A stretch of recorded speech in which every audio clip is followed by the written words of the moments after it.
जो specific climate, ideal climate जिसमें ginger grow हो सकता है, वो पाकिस्तान में आइडियल पोजीशन में मौजूद नहीं है। लेकिन ये आज की जो प्रेजेंटेशन है इसमें हम यही देखेंगे, बुनियादी चीज़ें भी देखेंगे कि क्या क्या चीज़ें रिक्वायर्ड है इसके लिए, और फिर जो हमारी मौजूदा क्लाइमेट है इसके अंदर इसको हम कैसे ग्रो कर सकते हैं।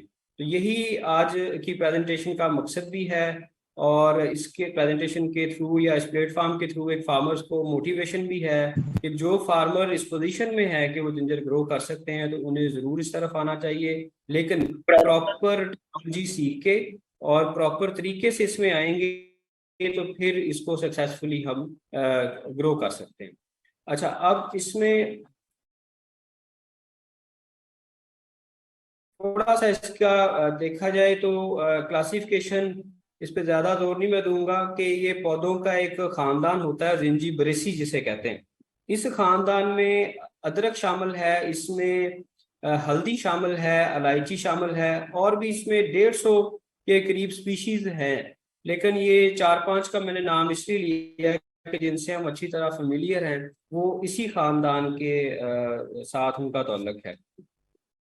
अरेबिक में से जंजबील कहते हैं, कुरान मजीद में भी इसका जिक्र है, और इंग्लिश में जिंजर सारे हम जानते हैं, उर्दू उर्दू में अदरक कहते हैं। ओरिजिन की बात करें तो साउथ ईस्ट एशिया, इंडिया का जो साउथ रीजन है वो इसका ओरिजिन माना जाता है।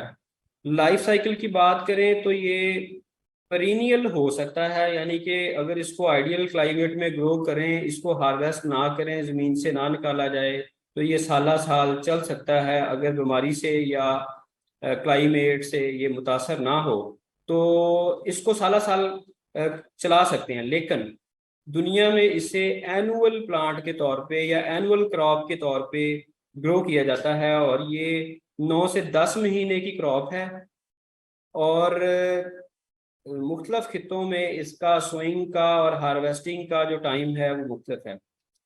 हम फोकस करेंगे पाकिस्तान के पॉइंट ऑफ व्यू से। मार्फोलॉजी की बात करें तो आपको जैसे पता है कि पौधे के अंदर जड़, तना और पत्ते बुनियादी, इसमें फिर फूल की बात करें तो ये बुनियादी हिस्से होते हैं। तो जो हम अदरक खाते हैं बेसिकली वो पौधे का तना होता है। तने की बहुत सारी अकसाम होते हैं, जिसमें एक किस्म तने की वो होती है जिसको हम कहते हैं जेर जमीन तना। तो जैसे आलू हम खाते हैं वो भी जेर जमीन तना है, और इसी तरह अदरक जो हम खाते हैं या हल्दी खाते हैं तो इसे जेर जमीन तना की एक किस्म जिसे राइजोम कहते हैं, तो ये राइजोम कहलाता है। और जो ऊपर हम इसके स्टेम देखते हैं, इसके पत्ते और इसका जो तना ऊपर होता है, उसे हम सूडो स्टेम कहते हैं। वो स्टेम तो है लेकिन ट्रू स्टेम इसका अदरक है जो हम खाते हैं।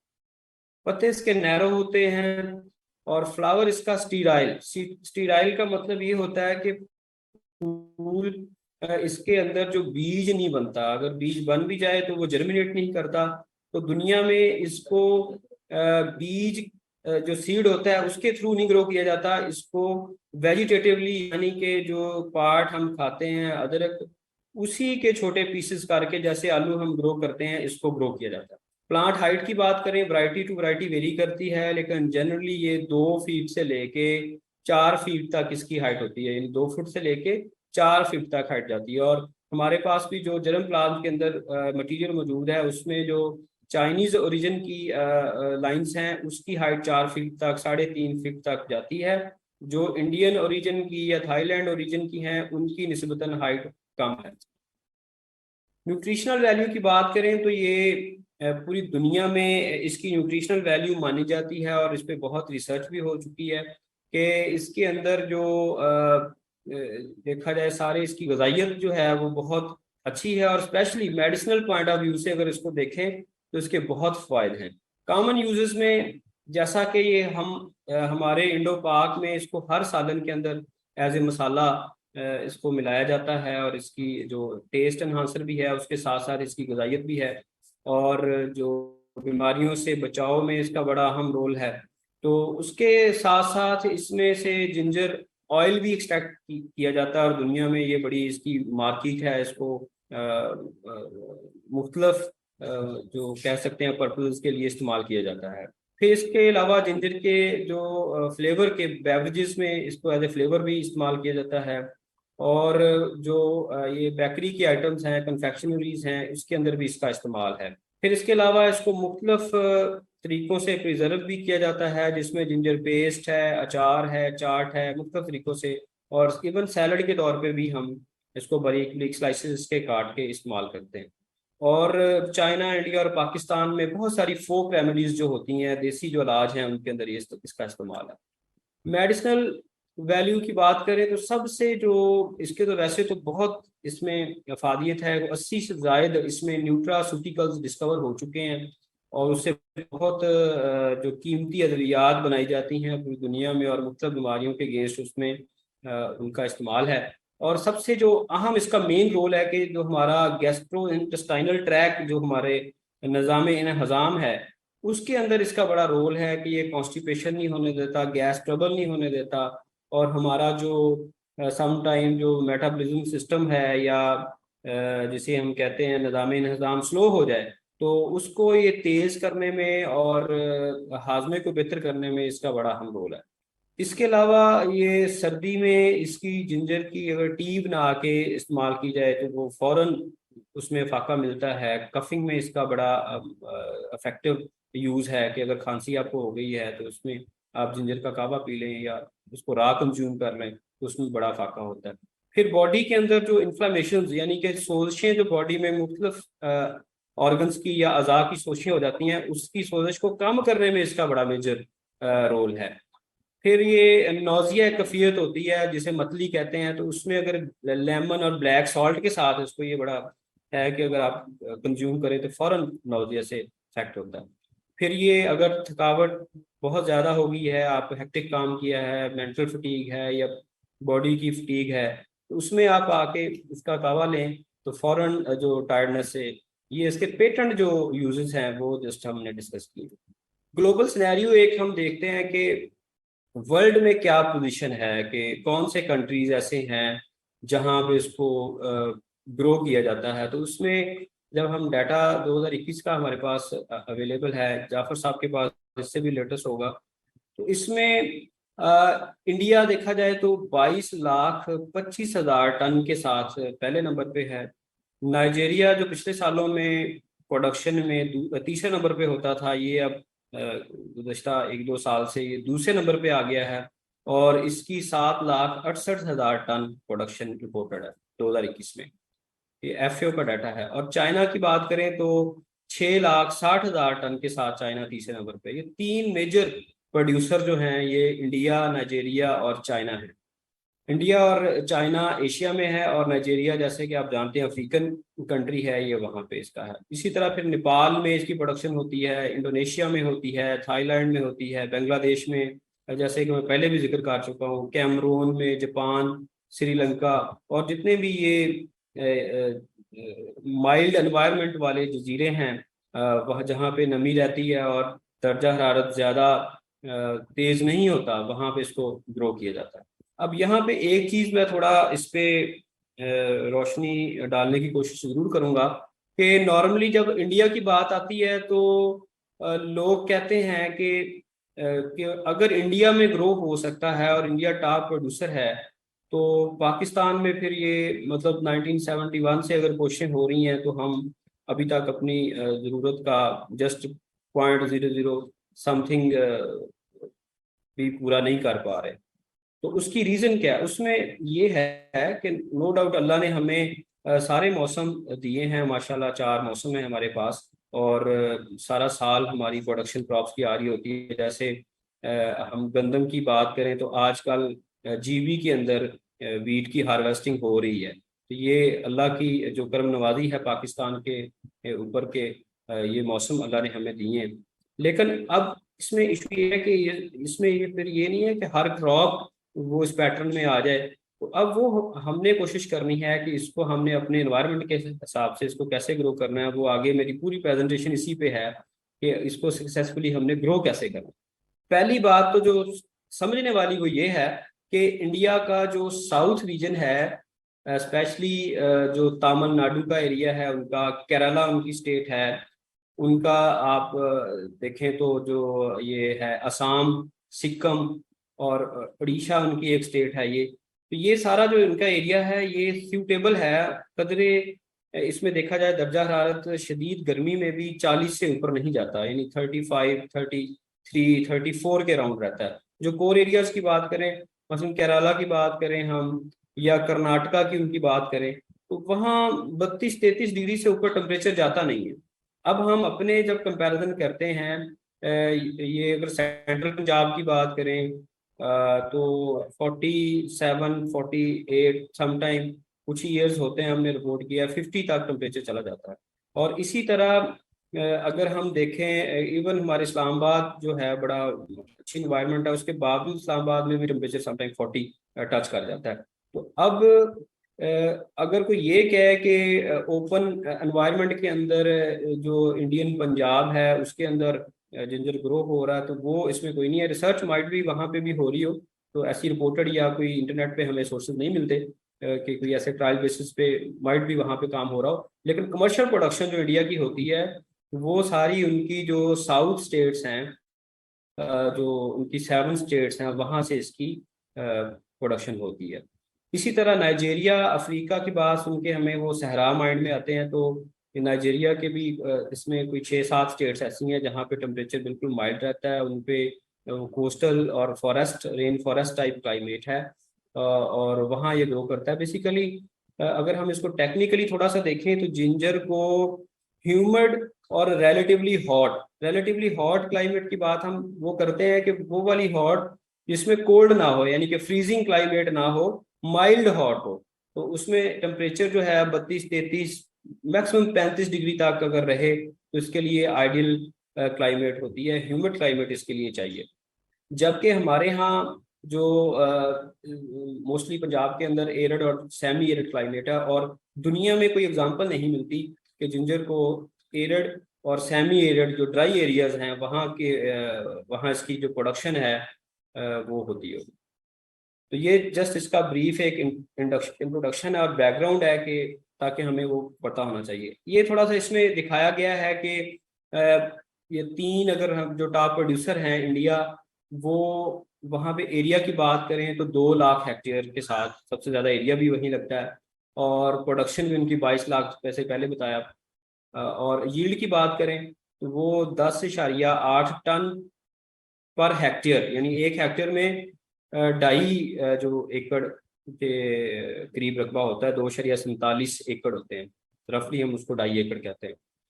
तो नाइजेरिया की बात करें, उनकी यील्ड कम है लेकिन एरिया ज़्यादा होने की वजह से वो चाइना से प्रोडक्शन में ज़्यादा है। देखिए उनके 86 यानी 86,000, 86,000 जो उनके हेक्टेयर लगते हैं, और जिसमें से वो 7,68,000 टन प्रोडक्शन लेते हैं, और यील्ड उनकी 8.8 टन पर हेक्टेयर है। चाइना की बात करें तो वो 61,000 हेक्टेयर उनकी एरिया कल्टीवेट होता है जिंजर पे, और 6,61,000 टन उनकी प्रोडक्शन है, और उनकी यील्ड 10.7 टन, ऑलमोस्ट बराबर है इंडिया और चाइना की। अब पाकिस्तान की बात करें तो ये जस्ट 6 हेक्टेयर रिपोर्टेड हैं हमारे, और 4 टन इसकी प्रोडक्शन। और अगर हम इसको यील्ड इसकी देखें तो ये 0.6 टन, यानी कि 600 केजी पर हेक्टेयर, 2.5 एकड़ में से 600 केजी। ओवरऑल वर्ल्ड का देखें तो ये 4,49,49,000 हेक्टेयर पे जिंजर लगता है पूरी दुनिया में, और जिसमें से 48,95,000 टन प्रोडक्शन होती है। और वर्ल्ड एवरेज की बात करें, जो कि मेजर इसमें इंडिया और चाइना का कंट्रीब्यूशन है, तो जो उनकी वर्ल्ड एवरेज है अराउंड अबाउट वहीं पे 10.8 टन पर हेक्टेयर, ये इसकी वर्ल्ड एवरेज है। पाकिस्तान, जैसा कि जाफर साहब ने भी बात की कि अपनी ज़रूरत का 99.9% जो है वो इंपोर्ट करता है, जिसकी अब मैंने बैकग्राउंड आपको ये बताई कि हमारे यहाँ रिसर्च नो डाउट इस पे हो रही है, काम इस पे 1971 से चल रहा है, और लेकिन उसमें कमर्शियल प्रोडक्शन स्मॉल लेवल पे तो ट्रायल होते रहे और वो चलते रहे, लेकिन कमर्शियल प्रोडक्शन शुरू नहीं हो रही थी। तो अब हम आगे अगेन फिर उस पर जाएंगे। तो ये जस्ट एक 5 साल का डाटा है कि पाकिस्तान ये देखें कि 2020-21 में 76,000 टन हमने इंपोर्ट किया, ये हमारी ज़रूरत है। और पिछले साल हमने 93,000 टन इंपोर्ट किया था, और उससे पिछले साल 90,000 टन किया था, और उससे पिछले साल भी 90,000 टन, यानी कि 75,000 टन से लेके 1 लाख टन के करीब हमारी ज़रूरत है। और जैसे पॉपुलेशन बढ़ रही है तो वो ये दिन ब दिन हमारी डिमांड भी बढ़ेगी। अब आप देख सकते हैं कि आजकल जो थाईलैंड से इम्पोर्टेड अदरक है वो ये रेडी के ऊपर 1,000 रुपए किलो से कम नहीं कहीं भी अवेलेबल। और चाइना वाला अदरक अवेलेबल ही नहीं है, और अगर कहीं अवेलेबल है तो वो 1,800 रुपए पर किलो है, और या 2,000 रुपए केजी के करीब है। और वो अक्सर वेंडर से पूछें तो वो कहते हैं रेट इतना ज़्यादा है, कंज्यूमर लेता नहीं है, इसलिए हम उसको लेके ही नहीं आते। तो अब इसमें बड़ी ये ज़रूरत होती है कि हम, ग्लोबल सिनेरियो चेंज हो रहा है कि वही कंट्रीज फ्यूचर में सरवाइव करेंगे कि जो अपनी प्रोडक्शन में कम से कम खुद कफील होंगे। सारी अजनास की अगर बात करें या स्पाइसेस की बात करें तो ये एक बड़ा ये अगर देखें इसकी इम्पोर्ट वैल्यू लिखी हुई है 15,000 मिलियन रुपीस में है, लेकिन जब इसको जैसे जाफर साहब ने बताया कि 115 मिलियन डॉलर की जो हमारी इम्पोर्ट है, और मौजूदा रेट पे देखें तो 30 अरब के करीब जो है वो उसके इम्पोर्ट बनती है, जो कि एक मेजर हमारे जो कौमी खजाना है उसके ऊपर एक बर्डन है। तो इसको इंशाल्लाह हमने कोशिश से, मेहनत से और फार्मर्स के साथ मिलके कि कैसे हम इस इम्पोर्ट बिल को नीचे करें और अपनी लोकल प्रोडक्शन शुरू करें, तो उसमें हम आगे बढ़ते हैं। ये जस्ट एक वही अगेन उसमें दिखाया है कि पाकिस्तान का रैंक देखें तो 41 बनता है जिंजर प्रोडक्शन में, और वही एरिया 6 हेक्टेयर है, प्रोडक्शन 4 टन है, यील्ड हमारी 660 केजी है। और एकड़ में बात करें तो 270 केजी सिर्फ बनती है, जबकि इसका सीड रेट ही 1 एकड़ में 900 से 1,000 केजी 1 एकड़ में इसका सीड डलता है। ये जो मैं बात कर रहा था कि मैं एक स्लाइड पे आके आपको बताऊंगा कि कौन सी आइडियल कंडीशंस हैं जो जिंजर को ग्रो करने के लिए दरकार होती हैं। तो उसमें रेनफॉल 2500 मिलीमीटर से 3,000 मिलीमीटर इसके लिए आइडियल है, लेकिन 1,500 मिलीमीटर कम से कम रेनफॉल की अगर हम रेंज की बात करें कि 1,500 मिलीमीटर से अगर ऊपर हमें रेनफॉल मिलती है और 3,000 मिलीमीटर तक जाती है कहीं भी, तो वहाँ इसको ओपन कंडीशन में आप ग्रो कर सकते हैं without any intensive irrigation system, यानी कि पानी का अगर प्रॉपर बंदोबस्त नहीं है तो रेनफॉल के ऊपर इसको ग्रो किया जा सकता है। जैसा कि मैंने इन स्टेट्स का, इंडियन स्टेट्स की बात की, केरला की या कर्नाटका या तमिलनाडु का एरिया, साउथ इंडिया, वहाँ पे 3,000 मिलीमीटर के अराउंड उनकी रेनफॉल है। जबकि अगर फैसलाबाद के एवरेज एनुअल रेनफॉल की बात करें तो वो 300 350 है। इस्लामाबाद की बात करें तो वो कोई 1,100 मिलीमीटर के करीब है। रफली मैं जस्ट ये एक आइडिया दे रहा हूँ आपको। टेम्परेचर दूसरा बड़ा अहम फैक्टर है इसमें जिंजर की ग्रोथ के हवाले से, इसकी कल्टीवेशन के हवाले से, कि 15 डिग्री सेंटीग्रेड से लेके 32 डिग्री सेंटीग्रेड के दरमियान अगर किसी जगह का टेम्परेचर रहता है 8 से 10 महीने के लिए, तो वहाँ पे इसकी ग्रोथ एक्सीलेंट हो सकती है। 15 डिग्री टेम्परेचर से नीचे जब टेम्परेचर जाता है तो इसकी ग्रोथ स्टॉप हो जाती है। फोटोसिंथेसिस सिस्टम, ज़ियाई तलीफ का जो अमल है वो रुक जाता है, पौधा अपनी खुराक बनाने का अमल बंद कर देता है। 32 डिग्री सेंटीग्रेड तक पौधा कंफर्टेबल जोन में रहता है। जैसे ही टेम्परेचर 32 डिग्री से ऊपर जाना शुरू होता है पौधा स्ट्रेस में आना शुरू हो जाता है। और हमारे यहाँ ये 42, 43, 44 तक टेम्परेचर कॉमन सी बात है कि जून जुलाई के अंदर हमारे जाता है। और एक और बात ये कि हमारे जो क्लाइमेट है वो अब्रप्टली चेंज हो रही है हर साल। देखा जाए कि अगर एक साल मई बहुत गर्म जाता है तो अगले साल मई ठंडा हो जाता है, उससे अगले साल देखा जाए फरवरी गर्म हो जाता है, मार्च गर्म हो जाता है। तो यानी अनप्रिडिक्टेबल हमारा वेदर है, जिसमें फिर जाके इसकी प्रोडक्शन और भी सेंसिटिव हो जाती है। जिंजर कल्टीवेशन के पॉइंट ऑफ व्यू से हम बात करें तो नमी की बात करें तो ये ज़्यादा नमी को पसंद करता है। अगर 70% से 80% के दरमियान नमी रहे तो उस पर ये कंफर्टेबल फील करता है, अपनी ग्रोथ अच्छी करता है। सॉइल की पीएच ये भी एक बड़ा मेजर फैक्टर है।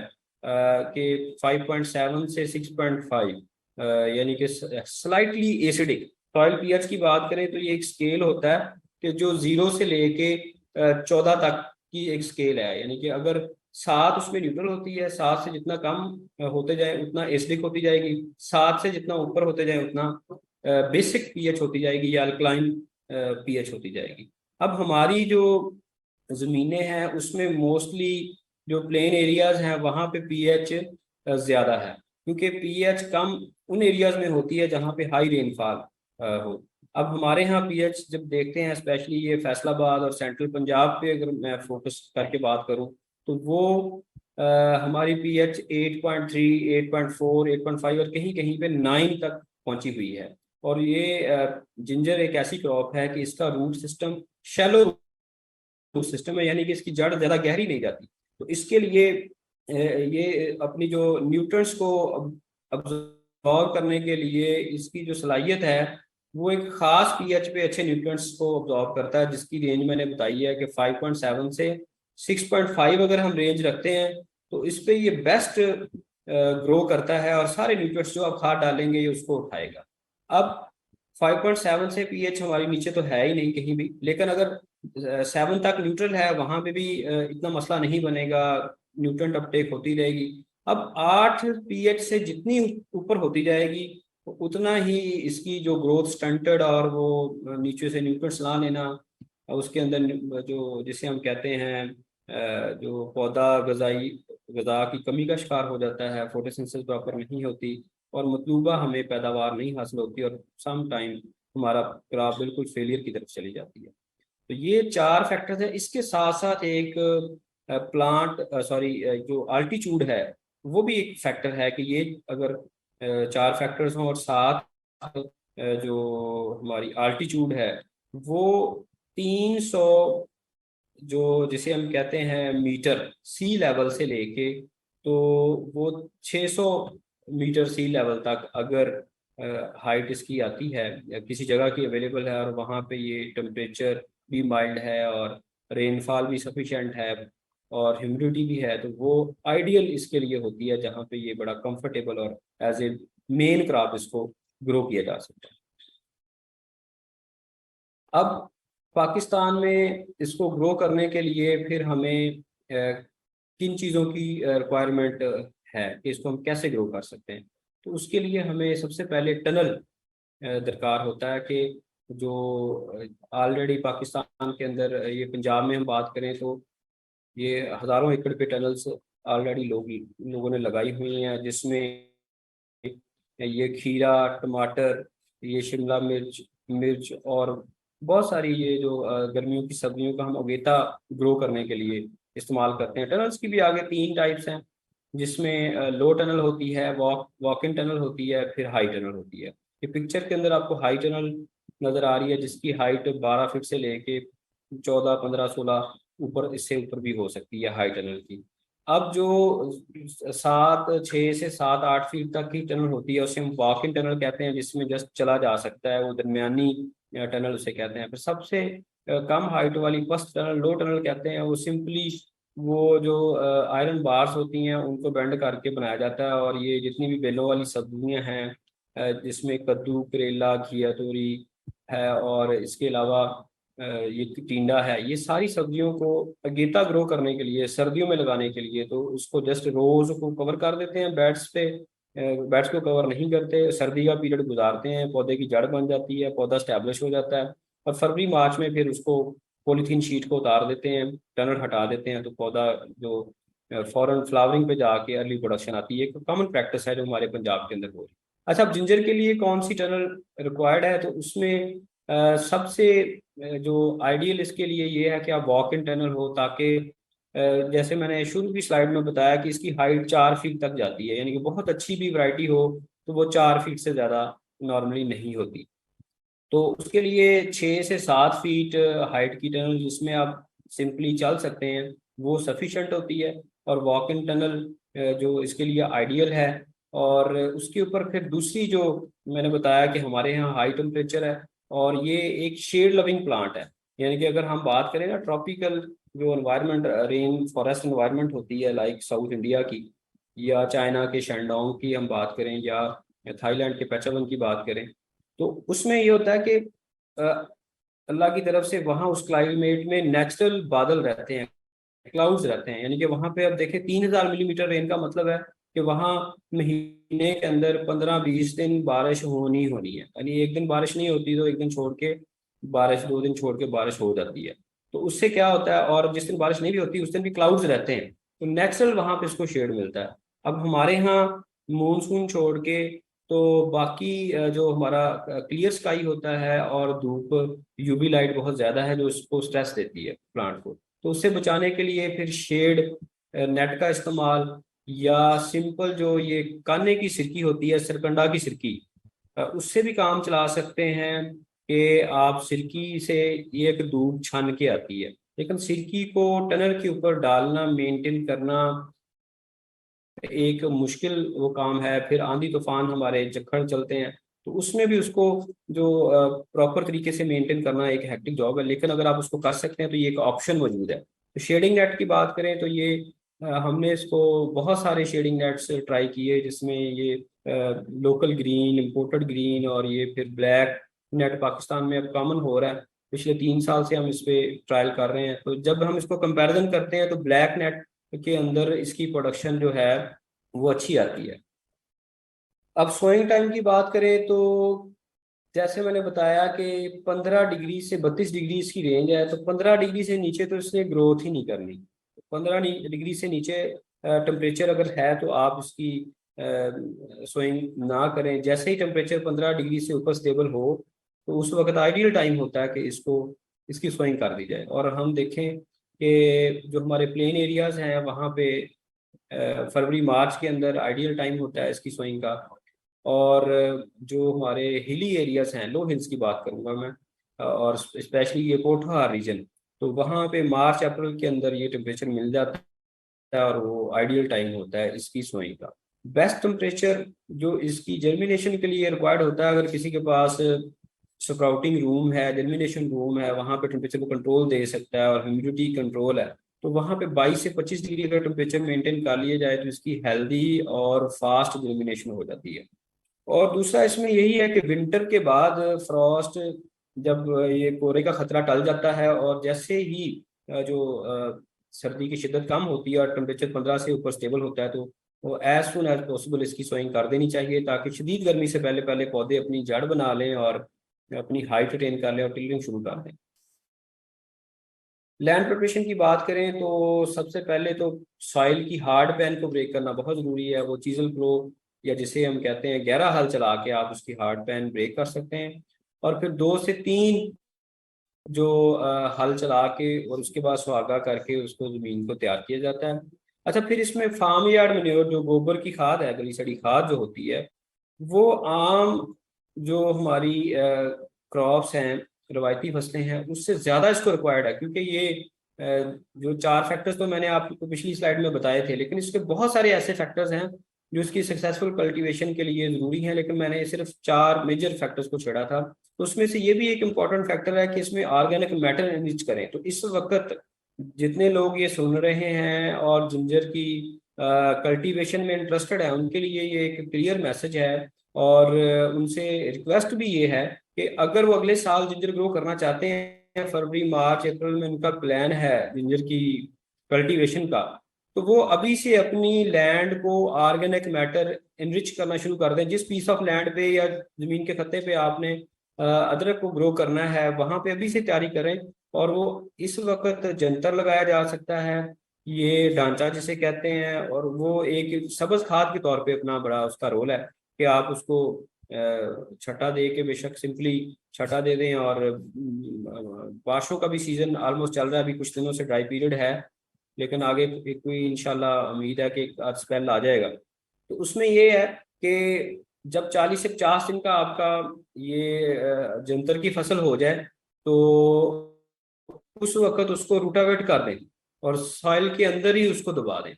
उसका फिर फायदा सबसे ये होता है कि एक तो वो लेग्यूमिनस क्रॉप है कि हवा की जो नाइट्रोजन है उसको फिक्स करके सॉइल का पार्ट बनाती है और सॉइल को रिक्लेम करती है और सॉइल की जो ऑर्गेनिक मैटर इनरिचमेंट करती है। और सॉइल की पोरोसिटी, वाटर होल्डिंग कैपेसिटी, बहुत सारे इसके फायदे हैं। ये आप कर लेंगे तो आप देखेंगे कि जब उस क्रॉप में जिस जहाँ पे आपने ग्रीन मनोरिंग अब कर दी और उसके बाद उसमें फार्म यार्ड मैन्योर ऐड कर दी, जो कि मैं पहले बताया कि आम फसलों में हम नॉर्मली कोई 5-6 ट्रॉलीज बड़ी जो होती हैं वो पर एकड़ इस्तेमाल करते हैं, लेकिन इसमें आप 2 से 3 गुना फार्म यार्ड मैन्योर जो कि 50 टन बनती है वो आप इस्तेमाल कर सकते हैं। लेकिन इसमें एक बड़ा अहम नुकता ये है कि आपने फार्म यार्ड मैन्योर को वेल इन टाइम, यानी कि अब आइडियल टाइम है कि आप जंतर काश करें, जंतर को ब्लॉक करने के बाद उसमें फार्म यार्ड मैन्योर ऐड कर दें। और फार्म यार्ड मैन्योर जितनी अगर पुरानी अवेलेबल है तो वो तो फिर सोने पे सुहागा है, अगर पुरानी नहीं भी अवेलेबल, जैसी भी अवेलेबल है तो उसको आप किसी भी फसल की काश्त से 2-3 महीने पहले अगर डाल देंगे तो वो फिर आपकी फसल पूरे उसके फायदे ले सकेगी। और अगर ये जो मैं कह रहा था बड़ा अहम नुकता इसलिए है कि अगर आपने सोइंग से कुछ दिन पहले फार्म यार्ड, ऐसी फार्म यार्ड मैन्योर डाल दी जो कि प्रॉपर गली सड़ी नहीं थी, तो आप समझ लें कि आपने कोई भी फसल, ये सिर्फ अदरक के लिए बात नहीं है, ये जनरलाइज बात है, वो फसल आपकी सही नहीं होगी। वो जो फार्म यार्ड मैन्योर है उसकी डिकम्पोजिशन प्रॉपर ना होने की वजह से वो अपने डिकम्पोजिशन के प्रोसेस में चल रही होगी, और वो जब फार्म यार्ड मैन्योर डिकम्पोज हो रही होती है तो उसको ऑक्सीजन भी चाहिए, उसको नाइट्रोजन भी चाहिए, उसकी अपनी रोटनिंग के अंदर वो सारा सॉइल की मशीनरी ये जो है या मैकेनिज्म है वो इन्वॉल्व हो जाता है, और पौधे को कुछ नहीं मिल पाता, और पौधे पे उल्टा जो है वो डिजीजेस और वो जो इसका बैड इंसेक्ट्स का अटैक होता है और क्रॉप हमारी फेल हो जाती है। और जिंजर में भी ऐसा ही है, ये हमने एक्सपेरिमेंट करके भी देखा है कि अगर आपने प्रॉपर उसको फार्म यार्ड मैन्योर को प्रॉपर डिकम्पोज फार्म में नहीं डाला तो फिर ये इसमें मसाइल आते हैं। फिर उसके बाद एक ना सोलराइजेशन का, सॉइल सॉइल की सोलराइजेशन, सोलराइजेशन क्या होती है कि सॉइल को तैयारी के पहला मरहला आपने उसकी ग्रीन मैन्योरिंग करनी है, ये पहला उसमें है। दूसरा आपने उसमें फार्म यार्ड मैन्योर करनी है। फार्म यार्ड मैन्योर उसमें डालने के बाद उसको आप रूटावेट कर दें या हल चला दें, मिक्सअप कर दें सॉइल के अंदर, फिर उसको पानी लगाएं। पानी लगाने के बाद फिर जब अत्तर आ जाए तो उस वक्त फिर आप उसमें पॉलीथीन शीट से कवर कर दें, कोई पुरानी टनल से इस्तेमाल शुदा शीट वो ले लें या मार्केट में कबाड़ से मिल जाती हैं, तो वो पॉलीथीन शापर से आप कवर कर देंगे तो उससे क्या होगा कि सूरज की शुआओं को ट्रैप करके आपकी सॉइल जो है वो बीमारियों से और कीड़ों से बड़ी हद तक पाक हो जाती है, और जो ऑर्गेनिक मैटर अनडीकम्पोज फॉर्म में होता है उसकी डीकम्पोजिशन भी इम्प्रूव हो जाती है, और वो सॉइल बड़ी बेहतरीन इसकी तैयार होती है। और ये कम से कम 1 से 2 महीने के लिए ये अमल किया जाता है, और फिर ये आपकी आइडियल सॉइल तैयार होती है जिंजर कल्टीवेशन के लिए। ये देखें फार्म यार्ड मैन्योर जैसे मैं बात कर रहा था कि आपने वेल इन टाइम और ज्यादा क्वांटिटी में डालनी है। ये देखें हम नॉर्मली इतनी ज्यादा मिकदार में नहीं डालते, ये वो प्रैक्टिस है जो हम परफॉर्म कर रहे हैं, ये रियल पिक्चर हमारे रिसर्च ट्रायल्स की। सीड रिक्वायरमेंट की बात करें, जैसे शुरू में मैंने बताया था कि 900 केजी से लेके 1000 केजी तक इसको सीड हमें चाहिए होता है। रफली 1 टन सीड रिक्वायर्ड है इसकी पर एकड़ काश के लिए। उसमें फिर जरूरी है, जैसे हर सीड में ये अमल देखा जाता है कि आपने हेल्दी सीड को सिलेक्ट करना होता है जो बीमारी से पाक हो, जो कीड़ों से पाक हो। तो इसमें भी देखा जाता है कि जो राइजोम आप सिलेक्ट करें कि वो उसमें सॉफ्टनेस ना हो, उसमें कोई जो अपरेंटली कोई गलाव ना नजर हो, कि आपको नजर आ रहा हो कि कोई स्मेल, बैड स्मेल ना हो, या उसमें कोई जो पानी ना निकल रहा हो। तो अगर वो हार्ड है, सारे साइडों से बिल्कुल फ्रेश है, तो वो सीड इसके लिए हेल्दी होता है। अब उसको छोटे पीसेस में ब्रेक करना होता है। हम जो अदरक मार्केट से लेके आते हैं वो पूरा पंजा होता है, उसकी फिर फिंगर्स को आपने ब्रेक करना होता है। इस तरह ब्रेक करना है कि 2 से 3 जो पोटेंशियल आई बर्ड्स हैं वो उस पर मौजूद हों, तो वो फिर आइडियल वो आपका पीस होता है कि जिसमें कम से कम एक भी हम रख सकते हैं, लेकिन उसमें ये होता है कि वो हमें श्योर नहीं होता कि वो जर्मिनेट करेगी नहीं करेगी। 2 से 3 रखेंगे तो उसमें जर्मिनेशन में फिर जो इशू नहीं आता। फिर उसको जब आपने पीसेस में कट कर लिया तो ये अगला बड़ा अहम पॉइंट है कि आपने उसको स्मॉल पीसेस में कट करने के बाद शेड में ड्राई करना है 2 से 3 दिन के लिए। ये बड़ा इंपॉर्टेंट स्टेप है, अगर ये स्टेप हम नहीं करते तो फिर बहुत सारे चांसेस होते हैं कि जो कट साइड है वहां पे पैथोजन एंट्री मारता है और वो जो हमारा राइजोम है गल जाता है। पहले ही वो स्ट्रेस एनवायरनमेंट के अंदर होता है, वो उसकी आइडियल एनवायरनमेंट नहीं होती, और जैसे ही उसको पैथोजन जो सूटेबल एनवायरनमेंट मिलता है तो वो उसमें ग्लाव आ जाता है। तो अगर आप 2 से 3 दिन के लिए उसको ड्राई कर लेंगे तो उसमें नेचुरल हीलिंग होती है कि एक लेयर अल्लाह की तरफ से बन जाती है जो उसको फिर बाद में पैथोजन की एंट्री से बचाती है, और फिर वो पौधा चलता रहता है। फिर उसके बाद सीड ट्रीटमेंट, ये बड़ा एक इम्पॉर्टेंट है कि आप इसको फंजीसाइड्स और पेस्टिसाइड्स के साथ जो रिकमेंडेड डोजेज हैं उसके ऊपर आप इसको ट्रीट करें, और फिर उसकी सोइंग करें सैंड के अंदर। वो कैसे करनी है? अच्छा, ये शेड ड्राई करने के लिए कोई तरपाल नीचे बिछा लें, या वैसे भी कच्ची जगह पे भी कर सकते हैं, जस्ट आपने उसको सुखाना है। सीड ट्रीटमेंट करने के लिए ये जो हमारे पैथोलॉजी डिपार्टमेंट ने इसके लिए रिकमेंडेड डोजेज जो यहाँ पे ट्रायल करके निकाली हैं, वो ये कि कॉपर ऑक्सीक्लोराइड 10 ग्राम पर लीटर ऑफ वाटर का आपने सोल्यूशन बनाना है, और इसी तरह मैंकोजेब उसमें डालनी है 10 ग्राम पर लीटर ऑफ वाटर। और ये दोनों हैं बेसिकली फंजीसाइड है मेन। कॉपर ऑक्सीक्लोराइड थोड़ा बैक्टीरियासाइड का काम भी करती है, बैक्टीरिया को भी कंट्रोल करती है, फंगस को भी करती है, लेकिन एक हमने इसमें स्पेशली बैक्टीरिया को कंट्रोल करने वाली जो जहरी दवा है वो जरूर इस्तेमाल करनी है, जो कि बेंजियोथायाजोलिनोन लेटेस्ट है, और इसके सबसे अच्छे रिजल्ट्स हैं। तो ये Z1 के नाम से मार्केट में अवेलेबल है पिछले 2 साल से। हो सकता है किसी और कंपनी ने भी इसको इम्पोर्ट कर लिया और वो इसको कर रही हो, तो इसका एक्टिव इंग्रेडिएंट है बेंजियोथायाजोलिनोन। अगर ये कहीं किसी इलाके में नहीं अवेलेबल तो फिर आप इसकी जगह मेडिकल स्टोर से या वेटनरी स्टोर से स्ट्रेप्टोमाइसिन सल्फेट के जो इंजेक्शन होते हैं 1 ग्राम वाला, वो मिल जाता है इजीली 25-30 रुपए का। तो वो 1 ग्राम पर लीटर ऑफ वाटर के हिसाब से आपने उसको इस्तेमाल करना है। और अगर बेंजियोथायाजोलिनोन नहीं है, अगर दोनों अवेलेबल हो तो प्रेफर करें आप बेंजियोथायाजोलिनोन को, ये प्रॉपर बैक्टीरियासाइड है इसके लिए। ठीक है, तो ये 3 आपने जो है इनके साथ ही ट्रीटमेंट करनी है। ट्रीटमेंट करने का तरीका ये है कि आप कोई अपना सोल्यूशन बना लें और तीनों का मिक्सचर उसमें डालें, और उससे आपका सीड जो है वो आपका आपने 1 एकड़ लगाना है, लाइक मिसाल दे रहा हूँ। तो उसके लिए 1000 kg आपका सीड है, तो आप 20 लीटर का सोल्यूशन बना लें जिसमें 10 से 15 किलो सीड डिप हो जाए। तो उसमें करना है कि सोल्यूशन आपने एक ही बार बना लेना है, और फिर उसमें सीड को किसी जाली जो वाला थैला होता है जिसमें से सोल्यूशन पानी अंदर आसानी से गुजर जाए। आप देखेंगे अदरक भी जाली वाले थैलों में ही बाहर से इंपोर्ट होती है, ताकि हवा की जो इसमें क्रॉसिंग ले, अदरवाइज इसमें रॉटनिंग हो जाती है।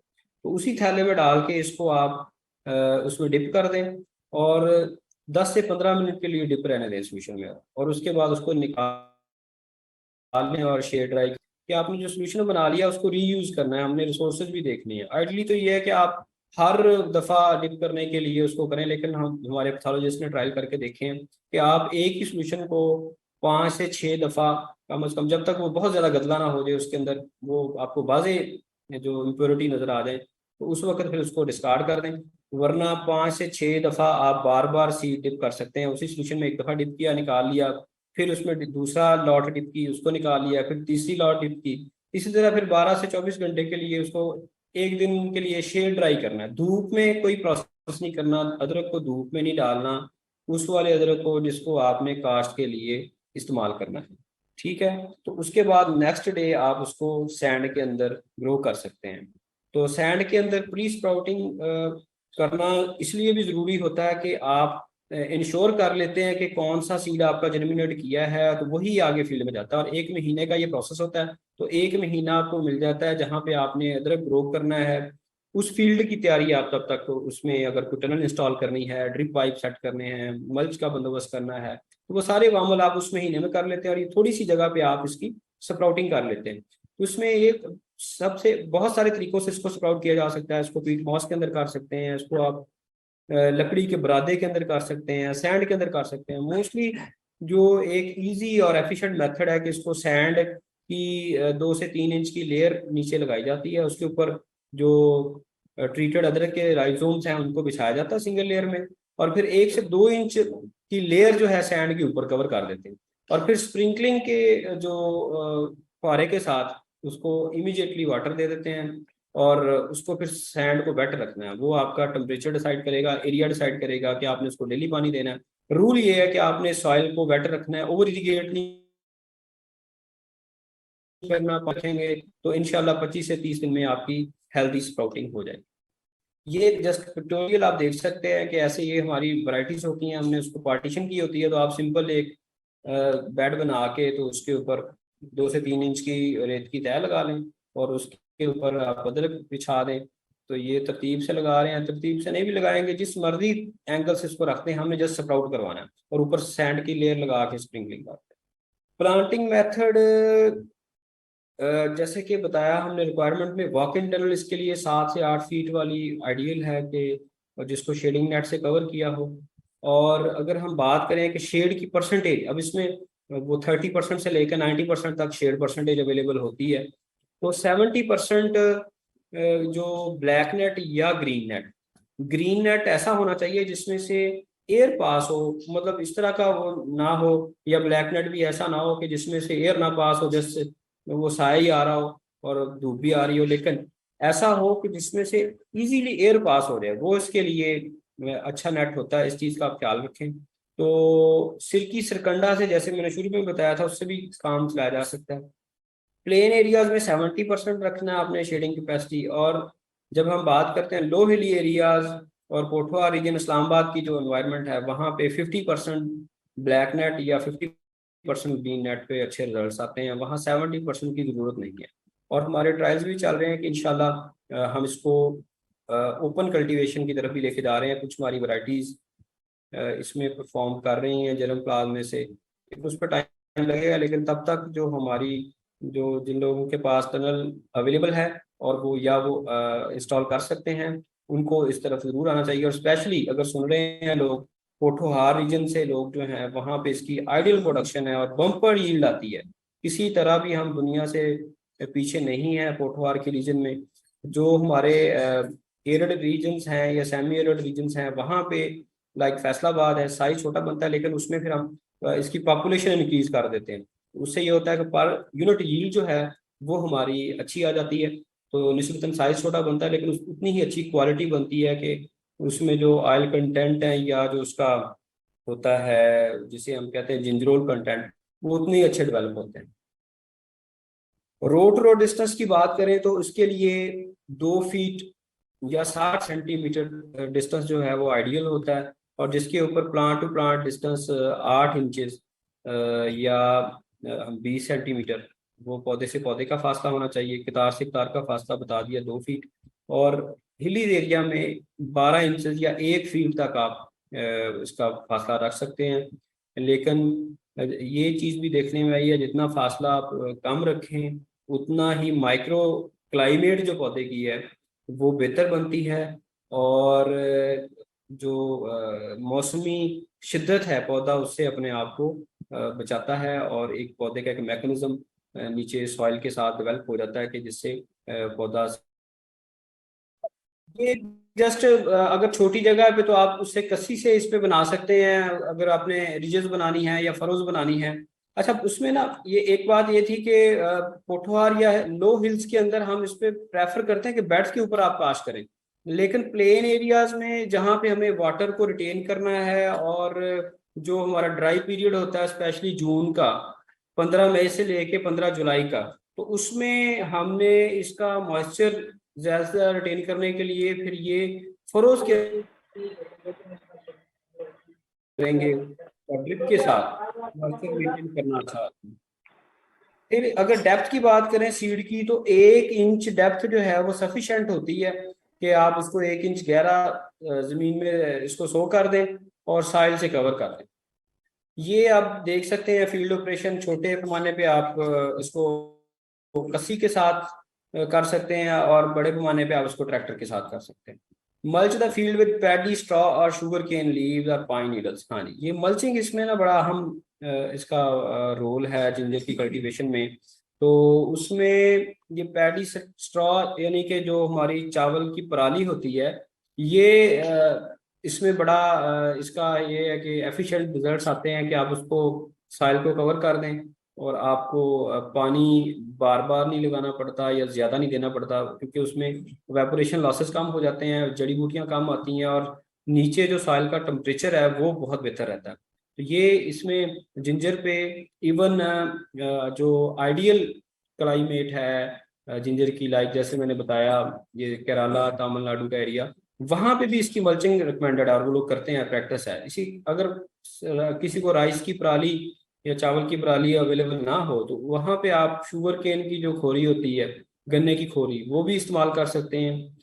और इसी तरह जो पहाड़ी इलाके हैं वहाँ पे पाइन्स के दरख्त होते हैं, जिसे हम चीड़ के दरख्त कहते हैं, तो वहाँ उसकी नीडल्स जो गिरती रहती हैं, वो एक आता है कि उनके नीचे नीडल्स गिरती हैं, अगर नहीं भी गिरती तो वो उसकी प्रूनिंग करते हैं, तो वो ग्रीन नीडल्स को भी आप मल्च के तौर पे इस्तेमाल कर सकते हैं। तो ये तीन इसमें बेस्ट ऑप्शंस हैं। या इसके अलावा कोई भी ऑर्गेनिक मटेरियल, कोई पत्ते आपके पास ड्राई अवेलेबल हैं, आपने सॉइल को कवर करना है और वेपोरेशन से बचाना है और जड़ी बूटियों से बचाना है।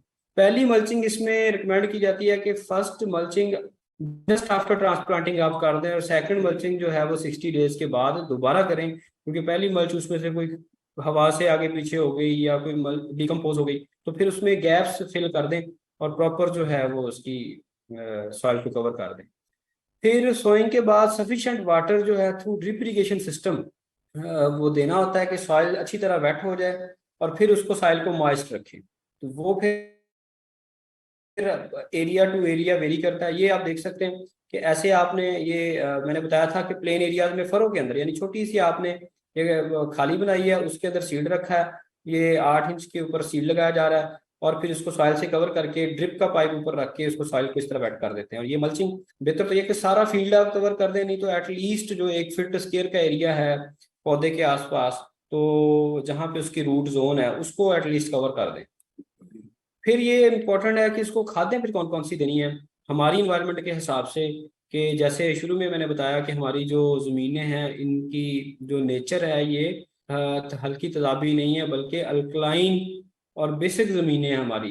अल्कलाइन कैलकेरियस सॉइल्स हैं हमारी, फैसलाबाद की या सेंट्रल पंजाब की जो सॉइल्स हैं। इसमें ये होता है कि फिर ऐसी खादें हम वो इस्तेमाल करें जो ज़मीन को उसकी जो पीएच है उसको आइडियल कंडीशन में तो लेके जाना ये सॉइल बफर की वजह से बहुत ही एक मुश्किल और सम टाइम नामुमकिन होता है, लेकिन आप उसको मैनेज कर सकते हैं। तो मैनेज करने का तरीका ये है कि ये जो खादें आप स्क्रीन पे देख रहे हैं, अमोनियम सल्फेट, इसमें नाइट्रोजन और सल्फर होता है, इसी तरह मोनोमोनियम फास्फेट, इसमें भी नाइट्रोजन और फास्फोरस मिलती है पौधे को, एमएपी इसे कहते हैं। और फास्फोरिक एसिड, ये फास्फोरिक एसिड ये एक ऐसी खाद है या एक हल्का तेजाब होता है कि इससे सारी खादें बनाई जाती हैं रॉक फास्फेट के साथ फैक्ट्रीज के अंदर तामल करवा के, यानी जितनी भी ये फास्फोरसी खादें हैं वो नॉर्मली फास्फोरिक एसिड के साथ तैयार की जाती हैं, डीएपी या हम बाकी खादें जो इस्तेमाल कर रहे हैं। इसी तरह सल्फेट ऑफ पोटाश, एसओपी जिसे कहते हैं, तो ये तीन चार इसमें हमें दरकार होती हैं। अमोनियम सल्फेट पूरे साल के लिए 125 केजी रिक्वायर्ड होती है, मोनोमोनियम फास्फेट 25 केजी, यानी आधा बैग सफिशिएंट होता है। इसी तरह phosphoric acid 8 KG. Sulphate of potash की बात करें तो 40 केजी जस्ट इसके लिए सफिशिएंट होता है। और एक बात यहाँ पे मैं बताऊँ, जो प्लेन एरिया जहाँ पे हमारी पीएच 8.5 के करीब है वहाँ पे फास्फोरिक एसिड को इस्तेमाल करना बहुत बेहतर रह जाता है, क्योंकि ये बाकी भी जो खादें उनकी अवेलेबिलिटी बढ़ा देता है।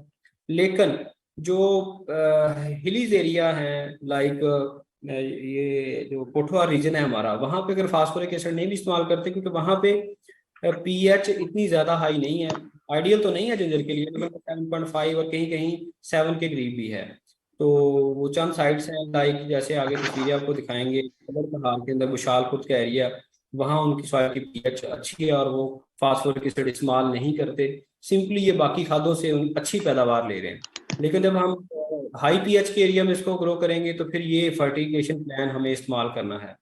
अच्छा, इसमें सबसे पहले प्लांटिंग के टाइम पे बेसल डोज जो हमने देनी होती है, एक ही दफा देनी होती है, उसमें एमएपी 12.5 किलो फी और एसओपी 20 केजी, तो ये आप उसकी डोज दे दें। और फिर इसके साथ साथ जो ट्रांसप्लांटिंग के 1 महीने बाद 31वें दिन से 60वें दिन तक, डीएपी का मतलब लिखा हुआ है डेज आफ्टर प्लांटिंग, नीचे स्टार लगा के बताया हुआ है कि डेज आफ्टर प्लांटिंग 31 से 60 दिन जब ट्रांसप्लांटिंग को हो जाए तो उस दौरान आपने जो खादें देनी है, अगर डेली डोज, ये ड्रिप इरिगेशन से फर्टिगेशन का प्लान इसमें दिया हुआ है कि अमोनियम सल्फेट 12.5 किलो इस महीने में देनी है आपने, लेकिन 416 kg, सॉरी 0.416 kg जो कि बनेगी 416 ग्राम, ये फी दिन आपने इसको ड्रिप से देना है। इसी तरह MAP जस्ट 41 ग्राम आपने देना है डेली, और जो फास्फोरिक एसिड है जस्ट 26 ग्राम।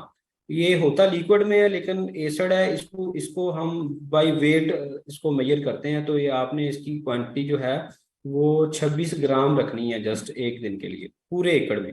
और SOP जो है वो 66 ग्राम, सिर्फ 66 ग्राम डेली अगर आप डोज देंगे तो ये इसकी पौधे की इनिशियल स्टेज पे जरूरत पूरी हो जाएगी। इसी तरह अगले जो 61 दिन से लेके 120 दिन का जो प्लान है उसमें आपने अमोनियम सल्फेट 37.5 यानी 37.5 kg हमें चाहिए होगी। MAP जो 3.75 kg चाहिए होगी, यानी 3.25 kilo. Phosphoric acid just 2.4 kg हमें चाहिए होगा। SOP 6 kg चाहिए होगी। और इसकी भी डेली डोज आगे लिखी हुई है, इसको देख सकते हैं। ये स्लाइड्स भी मैं शेयर कर दूंगा जाफर साहब के साथ, वो जो उन्होंने ग्रुप बनाया होगा उसमें आपको शेयर कर देंगे। तो इसमें 625 ग्राम डेली डोज होगी अमोनियम सल्फेट की, 62 ग्राम जो है वो होगी इसकी MAP की, और जस्ट 40 ग्राम वो फास्फोरिक एसिड की होगी, और 100 ग्राम जो है वो SOP की। इसी तरह अगले जो फिर 3 महीने हैं, 121 दिन से लेके 210 दिन तक, वो फिर आगे प्लान है, और उसमें डेली डोज 833 ग्राम है अमोनियम सल्फेट की, और MAP जो मोनोमोनियम फास्फेट है उसकी 83 ग्राम, जस्ट 83 ग्राम, और फास्फोरिक एसिड 53 ग्राम पर एकड़, और जो SOP है 133 ग्राम पर एकड़। ये आप फार्मूला इस्तेमाल करेंगे और इस पैटर्न से इस्तेमाल करेंगे तो अदरक की जो मतलूबा जो मिकदार है उसको रिक्वायर्ड है फर्टिलाइजर्स की, उससे पूरी होती है। तो सबसे बेहतर तो ये होता है कि आप सबसे पहले जो ज़मीन है उसका एनालिसिस करवाएं अपनी सॉइल का, और उसमें देख वो बता देते हैं आपको, एक पैटर्न पता चल जाता है कि आपकी ज़मीन जो है उसके अंदर फर्टिलिटी स्टेटस उसका क्या है, ऑर्गेनिक मैटर कितना है, उसकी pH कितनी है, और उसमें नाइट्रोजन, फास्फोरस, पोटाशियम लेवल और बाकी ये सारी चीज़ों का लेवल क्या है। तो लेकिन ये जनरल हमने एक फार्मूला बता दिया, लेकिन आप अपनी सॉइल के हिसाब से हमसे डिस्कस करके इसको मॉडिफाई भी कर सकते हैं। अच्छा जी, ड्रिप इरिगेशन, हाँ ये एक जस्ट एक जनरलाइज हमने फार्मूला इसमें ये भी दिया है कि आपने जब ड्रिप इरिगेट करना है तो कितना करना है। रूल तो ये, जैसे मैंने शुरू में भी बताया कि आपने सॉइल को वेट रखना है, कि सॉइल आपकी हर टाइम नमी में रहे, पानी खड़ा ना हो और सॉइल ड्राई ना हो। तो ड्रिप का ऑब्जेक्टिव भी यही होता है कि आप थोड़ा थोड़ा पानी उसको कतरा कतरा पौधे की जड़ के पास देते रहते हैं, ज्यादा पानी नहीं खर्च होता, इसमें पानी की भी बचत है। और दूसरा ये कि खाद और पानी पौधे को जड़ के पास मिल जाते हैं। अच्छा, अब इसमें ना मार्च के अंदर आपने कितना पानी देना है ये हमने कैलकुलेट, फैसलाबाद के हिसाब से जो हम ड्रिप इस्तेमाल कर रहे हैं, और ऐसी ड्रिप जिसका डिस्चार्ज 2 लीटर पर आवर हो, यानी कि एक सुराख से ड्रिप के 1 घंटे में जहाँ 2 लीटर पानी गिरता हो, और पौधे से पौधे का फासला जो जिसे कहते हैं सॉरी उससे मीटर से मीटर का फासला है, सुराख से सुराख का फासला जो पाइप के ऊपर सुराख है वो 25 सेंटीमीटर हो, और कतार से कतार का फासला या ड्रिप लाइन से ड्रिप लाइन का फासला 60 सेंटीमीटर या 2 फीट हो, वहां पे आप इसको मार्च के अंदर 5 से 7 मिनट अगर पानी दें तो आपका पानी की जरूरत पूरी हो जाती है। इसी तरह अप्रैल में 7 से 18, फिर जैसे जैसे गर्मी बढ़ती है इसकी रिक्वायरमेंट, पौधे बड़े होते हैं, फिर पानी की जरूरत बढ़ती रहती है और आप उसको पानी ज्यादा करते जाते हैं। और फिर माइंड में यही बात रखें कि आपने सॉइल को वेट रखना है।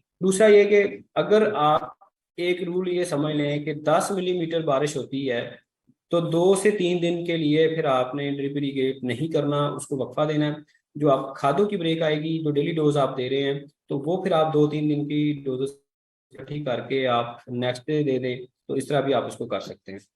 तो दूसरा, समटाइम कुछ लोग इसको बड़ी एफर्ट के साथ करते हैं विदाउट ड्रिप और विदाउट इसको ये मतलब इस प्लान के बगैर जिन्होंने करना होता है, तो वो उनका क्वेश्चन होता है कि हम फिर खादें कैसे डालें।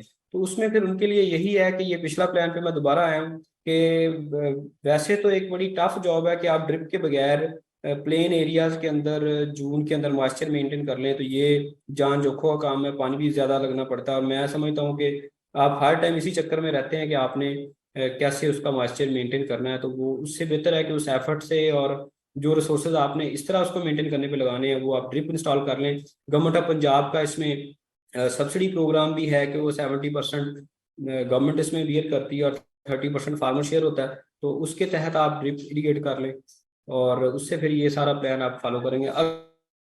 अगर इन केस कोई बंदा करना चाहता है हमारी रिकमेंडेशन के बगैर, लेकिन उसमें ऑप्शन ये है कि आप फिर ये जो हमने बताई है कि आप 31 दिन से 60 दिन, बेसल डोज तो ऐसे ही डालनी है ना आपने, वो तो ड्रिप के बगैर डालनी है। 31 से 60 दिन में जो आपने इस्तेमाल करनी है पहले महीने, तो वो टोटल खाद पूरे महीने की आप दे दें। फिर इसी तरह अगली जो 2 महीने की खाद है वो आप टोटल खाद इसको देते जाएं। इस प्लान से आप फिर दे दें, फिर डेली प्लान को आप छोड़ दें। हार्वेस्टिंग हम बात कर रहे थे कि फरवरी मार्च और मार्च अप्रैल हिली एरियाज में इसकी सोइंग का टाइम है। तो हार्वेस्टिंग के लिए ये रेडी होता है नवंबर दिसंबर में। यानी इसमें भी एक जब टेम्परेचर 15 डिग्री से नीचे ड्रॉप करेगा तो फिर इसकी, जैसे मैंने शुरू में भी बताया था, कि इसकी जो ग्रोथ है वो बिल्कुल स्टॉप हो जाती है। जाई तलीफ का अमल रुक जाता है। जो पौधों के अंदर खुराक होती है वो थोड़ी बहुत ट्रांसलोकेट हो रही होती है राइजोम के अंदर। तो मजीद इसमें खुराक बनाने का अमल या बढ़ोतरी का अमल वो रुक जाता है। तो उसमें फिर ये है कि आप अगर इसको आपने फ्रेश कंज्यूम करना है या मार्केट करना है तो आप उसको हार्वेस्ट करें और मार्केट कर दें उसको।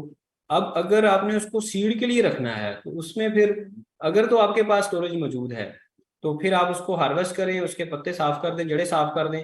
सीड को आप किसी प्रॉपर स्टोरेज में, कोल्ड स्टोरेज अगर अवेलेबल है वहां रख दें। अगर आपके पास प्रॉपर स्टोरेज अवेलेबल नहीं है तो एक ऑप्शन ये भी होता है कि आप सॉइल के अंदर ही रहने दें उसको।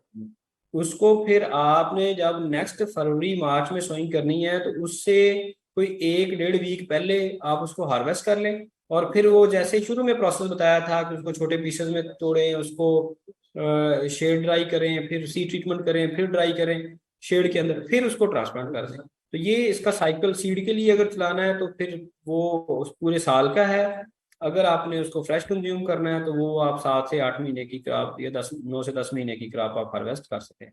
और एक चीज, हाँ जी, ये जरूरी है कि जब आप देखेंगे कि नवंबर दिसंबर में आप हार्वेस्टिंग करेंगे तो आपके राइजोम की फ्रेशनेस, उसकी क्वालिटी, उसके ऊपर क्रैक्स नहीं होंगे, वो फ्रेश होगा। लेकिन जब आप उसको फरवरी में सीड के लिए हार्वेस्ट करेंगे तो उस वक्त लग रहा होगा कि जैसे ये ना डिटीरियोरेट हो गया क्वालिटी।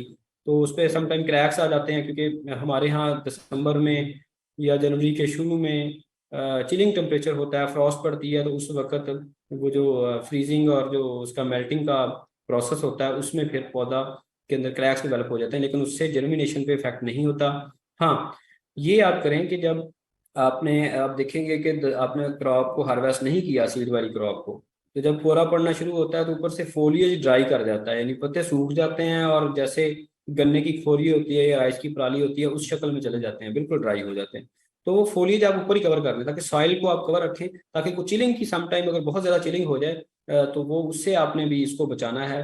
तो नॉर्मली ये है कि जितनी हमारे ये पोठोहार रीजन में, इस्लामाबाद के इन्वायरमेंट में या फैसलाबाद के इन्वायरमेंट में या मुज़ाफ़ात की बात करें तो वहाँ इसको हम सॉइल के अंदर रिटेन रखें।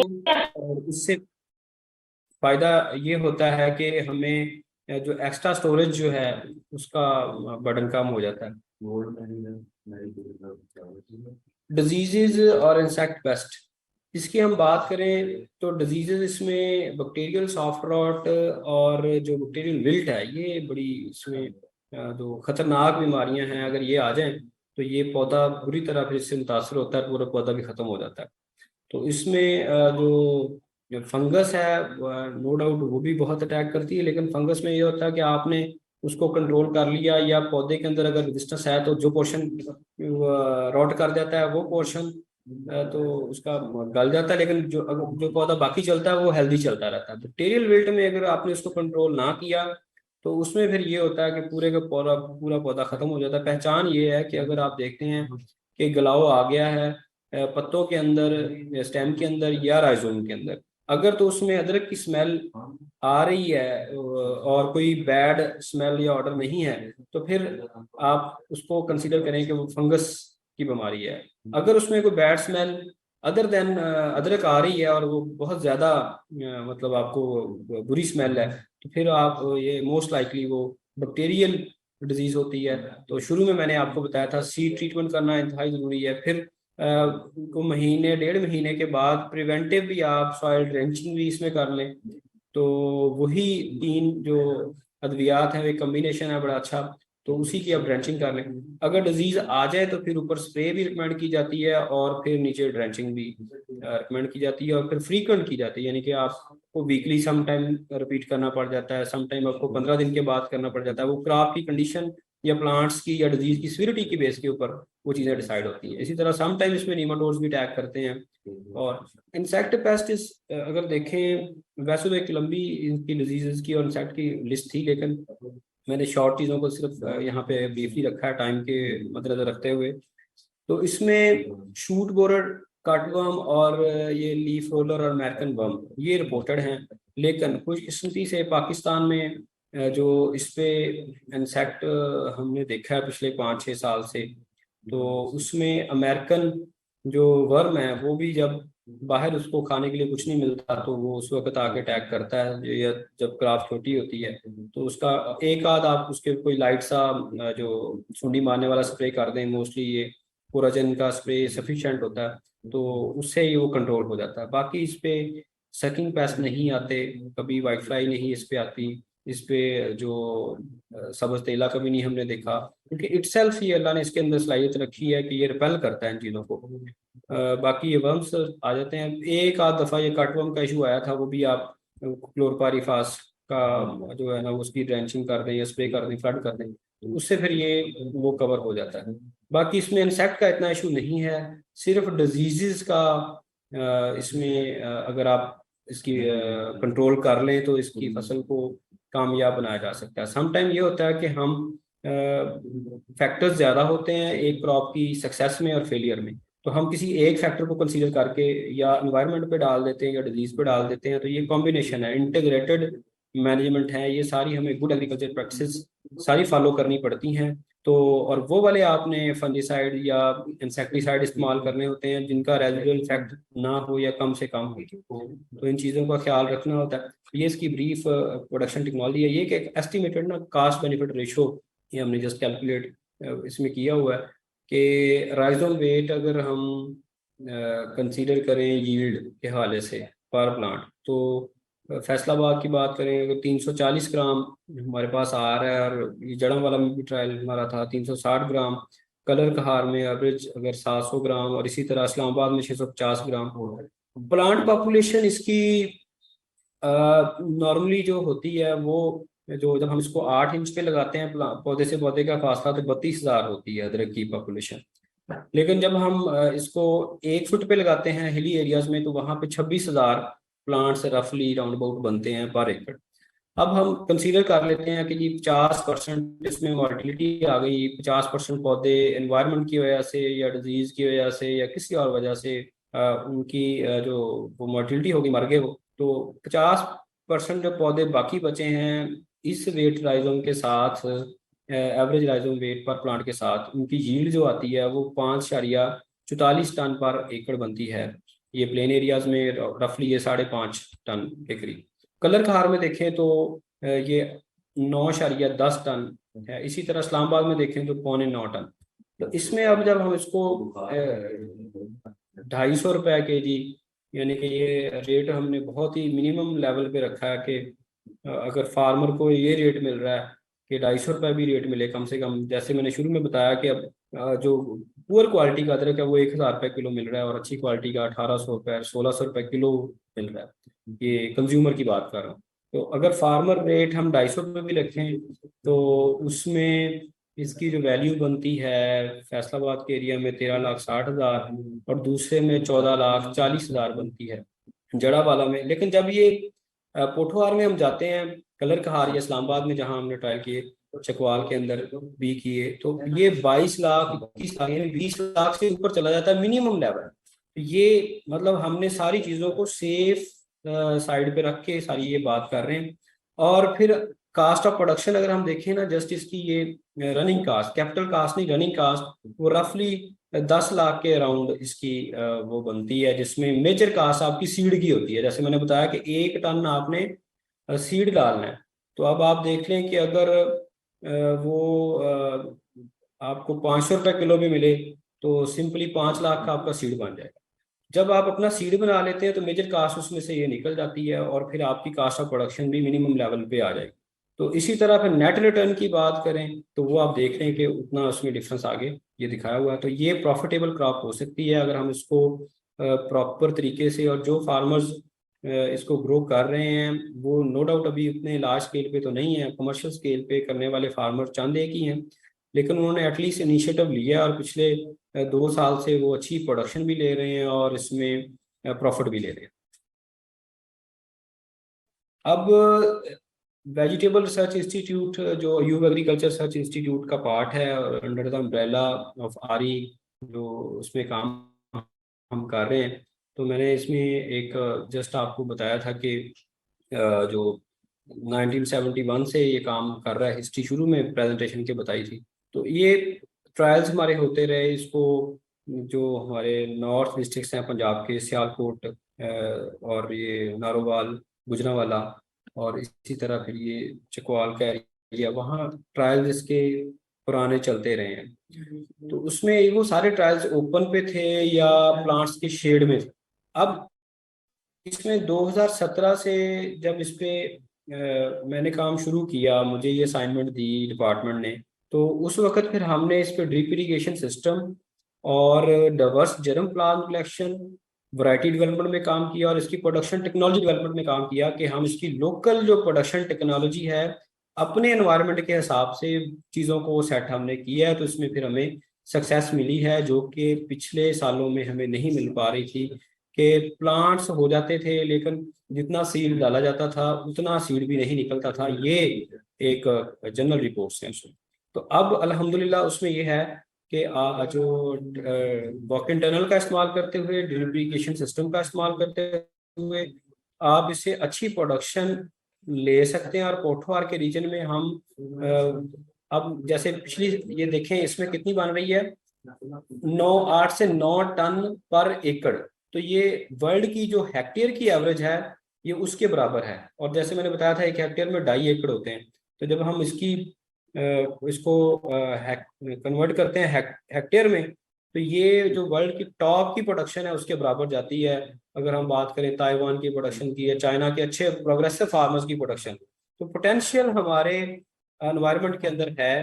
प्रोडक्शन टेक्नोलॉजी हमारे इदारे ने जो डेवलप की है, और इसके साथ साथ हमने इस पे वैरायटी भी डेवलप की है, वो अगली स्लाइड में मैं थोड़ा सा उसका भी बताऊंगा। तो अब जो हम काम कर रहे हैं कि इसमें बेसिक ये कि हमने डाइवर्स जर्म प्लांट कलेक्शन की, चाइना ओरिजिन का, थाईलैंड ओरिजिन का, बर्मा ओरिजिन का, टर्की, इंडोनेशिया, इंडिया, और उसके साथ साथ ऑस्ट्रेलिया से भी।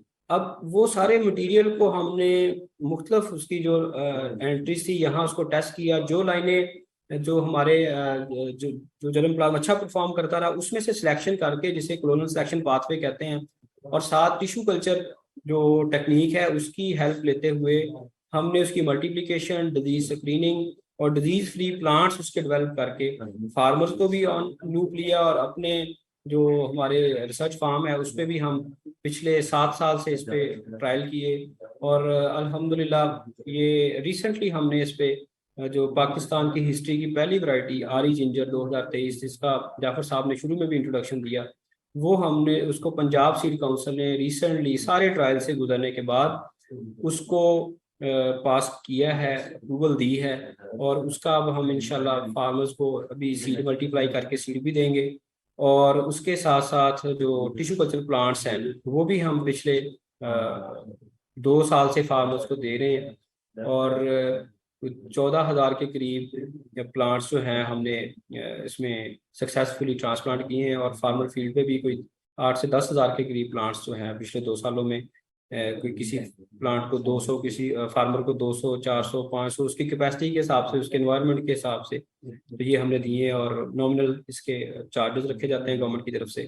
फिर इसके साथ साथ हम ये करते हैं जैसे मैंने बताया टिश्यू कल्चर में हमने लोकल प्रोडक्शन इसकी जो प्रोटोकॉल है वो स्टैंडर्डाइज किया है, क्योंकि हर एनवायरनमेंट के हिसाब से, हर जीनोटाइप जर्म क्लास के हिसाब से ये प्रोटोकॉल जो डेवलप करना, तो ये भी एक कोई आसान काम नहीं होता। वो भी हमारा लैब सक्सेसफुली हमने डेवलप की है, टिश्यू कल्चर प्लांट्स की हार्डनिंग फैसिलिटी डेवलप की है, और लिमिटेड रिसोर्सेज के अंदर रहते हुए हमने जो मैक्सिमम इसमें आउटपुट दे सकते हैं अल्हम्दुलिल्लाह हम इसमें कर रहे हैं। और इसके साथ साथ फार्मर्स की ट्रेनिंग, सेमिनार्स को कंडक्ट करवाना, एनुअली हम एक जो मतलब इधर फार्मर्स को इनवाइट करते हैं और प्रॉपर एक ट्रेनिंग सेमिनार उसमें देते हैं, कि उसमें प्रेजेंटेशंस भी होती हैं डिजीज मैनेजमेंट पे, प्रोडक्शन टेक्नोलॉजी पे। उसके साथ साथ हम फील्ड के अंदर डेमोन्स्ट्रेशन भी करवाते हैं कि आप सारे स्टेप्स जो जरूरी होते हैं कि आपने उसको सैंड में कैसे सो करना है, उससे पहले आपने उसको सीड ट्रीट कैसे करना है, उसको ब्रेक कैसे करना है,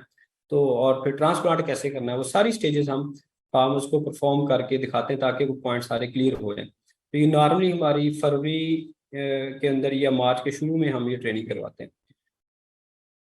promotion of ginger cultivation through social media पे भी हम कोशिश करते हैं जितना बेस्ट पॉसिबल हो सके इसको फार्मर्स को, ताकि और बड़ा उससे फ़ायदा होता है कि फार्मर्स को देखते हैं और कांटेक्ट करते हैं और चीज़ों को सीखते हैं और विजिट भी करते हैं। तो ये सारा एक सिनेरियो है। फिर इसके साथ साथ हम यूनिवर्सिटी ऑफ एग्रीकल्चर फैसलाबाद के साथ मिलके जो उनके मास्टर्स के स्टूडेंट्स होते हैं जिनकी थीसिस रिसर्च जो है वो भी हमने अल्हम्दुलिल्लाह ये पाकिस्तान की हिस्ट्री के फर्स्ट जो 4 थीसिस इसके ऊपर जिंजर रिसर्च के, ये उनके टाइटल हैं जस्ट, कि उसमें जेनेटिक वेरिएबिलिटी देखी है हमने सारे जो हमारा जिंजर प्लांट था उसके ऊपर, और इसी तरह फिर प्लांटिंग में उसकी ज्योमेट्री, उसकी डिफरेंट सेमी कंट्रोल्ड कंडीशंस दे के, मतलब सिरकी, ग्रीन नेट और ब्लैक नेट, ये सारी चीज़ें, फिर उसकी परसेंटेज कितने परसेंट शेड चाहिए, ये सारी स्टडीज हमने की हैं। फिर बाकी उसकी क्वालिटी के हवाले से, यील्ड के हवाले से, ग्रोथ के हवाले से। इसी तरह फिर जो टेट्राप्लाइडी इंडक्शन, उसके ऊपर भी हम काम कर रहे हैं। ये लेटेस्ट और मॉडर्न रिसर्च है। उसमें हम बेसिकली थोड़ा सा इसको मैं आसान अल्फाज में अगर बताऊं तो यील्ड को इन्हांस करना, जो लोकल जर्म प्लाज्म है उसकी जो डीएनए है उसको डबल करना, यानी उसके क्रोमोसोम डबलिंग से क्या होता है कि उसमें जो उसके करैक्टर्स हैं उसको बेहतर बनाना। तो ये इस पे भी हमारा इस पे एक एस्टेब्लिश्ड स्टडी चल रही है। और इसके साथ साथ ये जैसे मैंने बताया कि माइक्रो प्रोपेगेशन इसकी करना, ऑर्गेनोजेनेसिस करना, ये टिश्यू कल्चर की सारी हमने हार्वेस्टिंग की थी मच्योर की। तो ये उसकी है, ये हमारे फील्ड की पिक्चर है लास्ट ईयर की। ये भी वेजिटेबल रिसर्च इंस्टीट्यूट में जिंजर क्रॉप की पिक्चर है। जस्ट एक आप लोगों को दिखाने के लिए कि ये ट्रायल्स हैं। ये कलर कहार के अंदर हार्वेस्टिंग जो है उसकी, ये देखें आप माशाल्लाह अच्छी क्वालिटी का, हालांकि ये इसको लेट हार्वेस्टिंग की है। ये मानसरा में एक अताउर रहमान साहब हैं, पता नहीं आज उन्होंने ज्वाइन किया कि नहीं, तो उन्होंने इसको वहाँ ग्रो किया, मल्चिंग की सिंपल, और ऊपर शेड नहीं दिया, और उन्होंने भी इसकी अच्छी प्रोडक्शन दी विदाउट एनी शेड। तो मानसरा से अगर कोई बंदा है तो वो इसको ट्राई करे। अताउर रहमान साहब का नंबर शेयर कर देंगे, उनसे कांटेक्ट कर लें, उनके एक्सपीरियंस से सीखें। तो इसी तरह ये जड़ावाला के अंदर ये ट्रायल था सिंपल, उन्होंने बांस की टनल बना के ऊपर शेडिंग नेट, और ये ट्रायल है, इन्होंने हमारी रिकमेंडेशन तो नहीं थी लेकिन इन्होंने विदाउट ड्रिप इस ट्रायल को सक्सेसफुल किया कि मॉइस्चर मेंटेन करते रहे, मेहनत इन्होंने की, तो इन्होंने भी अच्छी प्रोडक्शन ली। इसी तरह ये इस्लामाबाद के अंदर जो चक शहजाद के अंदर निश्तर फार्म्स है, वहाँ पे ये बड़ी बम्पर यील्ड आई थी, 2.5 kg तक पर प्लांट हमें हार्वेस्ट यहाँ पे हुआ। ये कोई लास्ट ईयर की पिक्स हैं। इसमें ये बालकसर इंटरचेंज के पास ये बैदर रहमान साहब का फार्म है, और ये कलर कहार चकवाल के अंदर जो बुशालपुर एक गांव है वहाँ का, वहाँ भी बहुत अच्छी क्लाइमेट है, सॉइल बहुत अच्छी है, एनवायरनमेंट बहुत अच्छी है, और माइक्रो क्लाइमेट की वजह से वहाँ पे बम्पर यील्ड इसमें आती है। ये कुछ टिश्यू कल्चर टेक्निक की हमारी पिक्टोरियल है। ये टिश्यू कल्चर प्लांट्स को जहाँ पे हम हार्डनिंग करते हैं वहाँ पे कंट्रोल टेम्परेचर देना पड़ता है। उसके बाद फिर ये एक जस्ट एक कंपैरिजन है। ये टॉर्च जिंजर, आप उसको वाइल्ड अदरक कह सकते हैं, और ये जिंजर, इसका कंपैरिजन दिखाया हुआ है। 4-5 महीने की क्रॉप है, तो उसमें आप देख सकते हैं कि जो टॉर्च जिंजर है वो देखने में अदरक जैसा ही है, लेकिन ये जो जीनस है वो भी और है, यानी टेक्निकली फैमिली तो सेम है, जैसे मैंने बताया था हल्दी की फैमिली भी अदरक वाली है, उसी भी जिंजिबरेसी कहते हैं, अदरक का खानदान। और इसी तरह इलायची, जो हम छोटी बड़ी इलायची दोनों का जो खानदान है वो भी अदरक का खानदान है। तो टॉर्च जो अदरक है इसकी भी खानदान अदरक वाला, लेकिन इसका जो जिसे हम कहते हैं राइजोम जो है देखने में अदरक जैसा होता है, लेकिन उसकी स्मेल, जो उसका टेस्ट है वो बहुत ज़्यादा कड़वा बनता है। और फिर उसको इसका अगर देखा जाए तो फिर इसको ग्रो किस लिए करते हैं, ग्रो करने के इसके दो ऑब्जेक्टिव होते हैं। जिन एरियाज में इसकी आइडियल क्लाइमेट है वहाँ ये ऑर्नामेंटल, मतलब क्यारियों के अंदर वो लगा देते हैं, तो इसके पत्ते वैसे ही बड़े खूबसूरत लगते हैं। तो ये सदाबहार ग्रीन रहने वाला पौधा है, गर्मी गर्मी को भी निस्बतन ज़्यादा बर्दाश्त कर लेता है अदरक की निस्बत। और दूसरा ये कि ये इसके अंदर रेड कलर के फ्लावर्स आते हैं अपनी अच्छी क्लाइमेट के अंदर, जो उसकी लिए सूटेबल क्लाइमेट है वहाँ इस पे रेड कलर के फ्लावर्स आते हैं। और वो flower as a cut flower भी इस्तेमाल होते हैं। और तीसरा उसका यूज़ ये है कि उन फ्लावर को इमेच्योर फार्म में कुकिंग करके इस्तेमाल भी किया जाता है। तो उससे ये फ़ायदा होता है कि इसकी भी हेल्थ बेनिफिट्स हैं, लेकिन इसको इसके फ्लावर इमेच्योर बर्ड्स तो फ्लावर बर्ड्स तो खाई जा सकती हैं, लेकिन उसका राइजोम नहीं खाने की एग्जांपल मिलती है। और हमने इसको इधर कंज्यूम करके देखा है तो उसका टेस्ट इंतहाई बिटर है। आप कम से कम क्वांटिटी भी डालें तो फिर भी वो इतना बिटर है कि आपको वो सालन फिर पसंद नहीं आता। बाकी उसकी कोई रिपोर्टेड भी नहीं मिलती, इस पे काम हमारा चल रहा है। अब इसमें मसला ये है कि जिंजर हमारे जो एरिड क्लाइमेट है या सेमी एरिड क्लाइमेट है वहाँ फ्लावरिंग नहीं करता।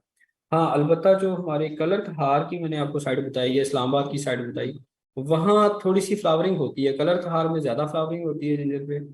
और जो इस्लामाबाद की इन्वायरमेंट है वहाँ कम होती है। तो इस दफ़ा हमने इसको फैसलाबाद के अलावा पोठा रीजन में भी 3-4 जगह पे टॉर्च जिंजर को लगाया है। अगर वहाँ फ्लावरिंग देता है तो फिर उन एरियाज के लिए ये हो सकता है। तो ये इस साल इसको हमने पहले मल्टीप्लाई किया, अब इस साल इसको लगाया हुआ है। रिजल्ट्स दिसंबर में आएंगे तो फिर उसके बाद इंशाल्लाह नेक्स्ट ट्रेनिंग में आपसे शेयर करेंगे। तो ये कंपैरिजन है जस्ट उसका, वाइल्ड जो जिंजर है टॉर जिंजर और जो कल्टीवेटेड जिंजर है जिंजर, ये चाइना रीजन का है राइट साइड पे। तो ये भी 5 महीने के राइजोम आप देख सकते हैं, उसमें देखिए रूट्स भी बड़ी हैं और ज़्यादा रूट्स हैं, टिलर्स भी मोटे हैं, तो वो गर्मी को निस्बतन ज़्यादा बर्दाश्त कर लेते हैं।